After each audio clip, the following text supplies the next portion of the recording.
So have you ever wondered why some people read the Bible and they literally do a 180 with their life? Me, right? I'm one of those people. I started reading the Bible and I did a whole 180. Like I don't talk the way I used to talk. I don't watch the same things I used to watch. I don't listen to the same music I used to listen to. I don't go to the same places I used to go to. And some people read the Bible and they stay the same, right? Some people read the Bible and nothing changes. It's just, life is the same. And I've been that guy too, for the longest time growing up. Sometimes I would go to church and read the word and, hear a good Bible verse or something, and nothing would change. Like, I would go right after church and stay the same. Like, go talk the same way. Nothing, no transformation, no change, right? And I noticed two things shifted in me that caused me to change, right? Number one thing is I had to humble myself. Humbling yourself, realizing that I don't know everything, realizing that I'm not as smart and as wise as I think I am, realizing that I don't got life figured out like I thought I did, right? Because if you are not living your life according to the Bible, then you don't have life figured out. If you are not living your life the way God intended for us to live, because that's literally like the person who made this whole world, he runs this whole show. If you're not living your life the way God wants you to, you don't have life figured out. And you need to humble yourself.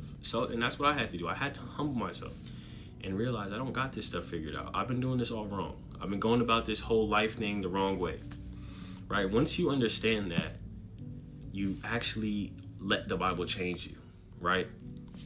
Because one thing about the Bible is going to call you out.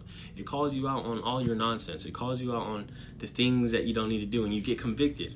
You start to get this feeling of, dang, like it's talking about me here. Like, I remember reading Proverbs, right? Proverbs is one of those books where it really calls you out. It calls you out and it calls you a fool, right? And that's what it did to me. I remember reading Proverbs. I was like, dang, this book calling me a fool. But I had to be humble, and I allowed it calling me out to change me, right? Some people read that and be like, man, forget about that, bro. I'm convicted. I don't like that. I'm leaving this alone. No, let it change you. Conviction is only there if you don't change. Once you change and you don't do the things that you used to do, you're not convicted about it anymore, because that's not you anymore. You know what I mean? So let yourself be humble, one, and actually let the words of God convict you and change you. Don't just let them convict you. Let them convict you and change you, right? And then the second thing that shifted in my perspective was that the Bible is not just a fairy tale book. It's not just a story book. It's not just a book I could just, post on my story every now and then. No.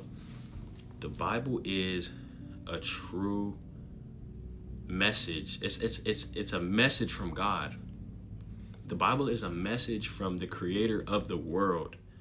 The person who made me, made you, who made everyone, who runs the whole world. The person who did that is trying to talk to you. He's trying to give you instruction. He's trying to teach you. He's trying to show you how to actually go about this life thing. He knows this is your first time living. And he gave you these books to follow and to live by.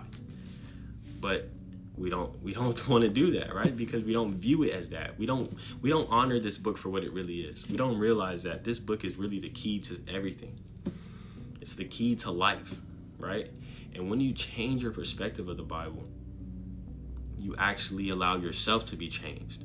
But when you view the Bible as just some book and you're too prideful, you're like, man, what is this talking about? That's when you don't get changed. So yeah.